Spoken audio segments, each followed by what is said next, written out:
Aku ingin begini, aku ingin begitu, ingin ini, ingin itu, banyak sekali. Generasi tahun 90-an pasti tahu potongan lagu ini. Ya, lagu ini merupakan soundtrack serial Doraemon, serial kartun kesukaan saya. Lagu tersebut dapat digunakan sebagai ilustrasi untuk menggambarkan keinginan kita yang tidak terbatas. Pertanyaannya adalah, bisakah semua keinginan kita yang banyak tersebut dikabulkan? Jawabannya adalah, dengan adanya kelangkaan sumber daya yang dihadapi oleh para pelaku ekonomi, menyebabkan tidak semua keinginan mereka bisa tercapai. Nah, dalam teori ekonomi kita tahu bahwa semua pelaku ekonomi, yaitu rumah tangga, perusahaan, dan pemerintah menghadapi kelangkaan. Nah, dari sisi perusahaan atau produsen, kita tahu bahwa sumber daya yang dimiliki oleh produsen untuk berproduksi yaitu lahan, tenaga kerja, mesin-mesin, dan bangunan pabrik itu terbatas. Nah, sementara dari sisi konsumen kita juga tahu bahwa konsumen memiliki pendapatan yang terbatas. Nah, adanya kelangkaan tersebut menyebabkan para pelaku ekonomi harus melakukan pilihan. Dan konsekuensi dari pilihan adalah biaya. Nah, dalam ekonomi, biaya yang diakibatkan dari kelangkaan tersebut dikenal dengan istilah opportunity cost atau biaya imbangan.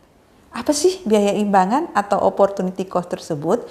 Nah, pada prinsipnya opportunity cost atau biaya imbangan adalah biaya yang dikeluarkan karena kita, pelaku ekonomi, memilih suatu alternatif dibandingkan dengan alternatif lainnya. Pertanyaan selanjutnya adalah, bagaimana cara mengukur atau menghitung opportunity cost tersebut? Nih, misal ada seorang petani atau produsen yang bernama Pak Jaka. Pak Jaka memiliki lahan 1 hektar.